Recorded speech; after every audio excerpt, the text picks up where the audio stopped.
നമസ്കാരം. കോടികളുടെ സാമ്പത്തിക തട്ടിപ്പ് നടത്തി രാജ്യം വിട്ട വിജയ് മല്യ ഉൾപ്പെടെയുള്ള സാമ്പത്തിക കുറ്റവാളികളെ തിരിച്ചെത്തിക്കുന്നതിനുള്ള നീക്കങ്ങൾ വേഗത്തിലാക്കുന്നതിന് വേണ്ടി CBI, എൻഫോഴ്സ്മെന്റ് ഡയറക്ടറേറ്റ്, ദേശീയ അന്വേഷണ ഏജൻസി എന്നിവയുടെ ഉന്നതതല സംഘം ഉടൻ തന്നെ UK-ലേക്ക് തിരിക്കും എന്ന റിപ്പോർട്ടുകൾ പുറത്തു വന്നിരിക്കുന്നു.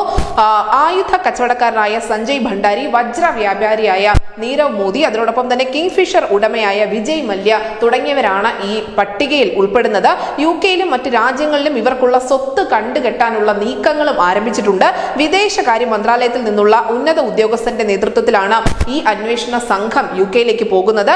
UK-യിൽ വിവിധ ഏജൻസികളിലെ ബന്ധപ്പെട്ട ഉദ്യോഗസ്ഥരുമായി ഈ സംഘം ചർച്ച നടത്തുകയും ചെയ്യും. എന്തായാലും ഇന്ത്യയും UK-യും തമ്മിൽ ഒരു മ്യൂച്വൽ ലീഗൽ അസിസ്റ്റൻസ് ഉടമ്പടി നിലനിൽക്കുന്നുണ്ട്. അത് പ്രകാരം കുറച്ചു കാലമായി UK അധികാരികളുമായി ലണ്ടനിലേക്ക് പോകുന്ന ഈ ഒരു സംഘം ചർച്ചകൾ നടത്തി വരികയായിരുന്നു.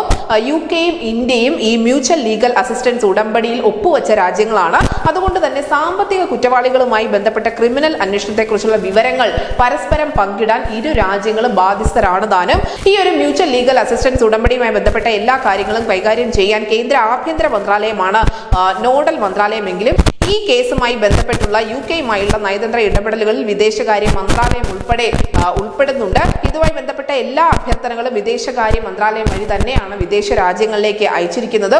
അങ്ങനെ ഇന്ത്യയിൽ വലിയ സാമ്പത്തിക തട്ടിപ്പ് നടത്തി ഇവിടെ നിന്നും രക്ഷ തേടി വിദേശത്ത് പോയി സുഖലോലുപമായ ഒരു ജീവിതം നയിക്കുന്ന എല്ലാവരെയും, എല്ലാ സാമ്പത്തിക കുറ്റവാളികളെയും തിരികെ എത്തിക്കാൻ തന്നെയാണ് ഇന്ത്യയുടെ ഈ വലിയ നീക്കം. News desk India Malayalam.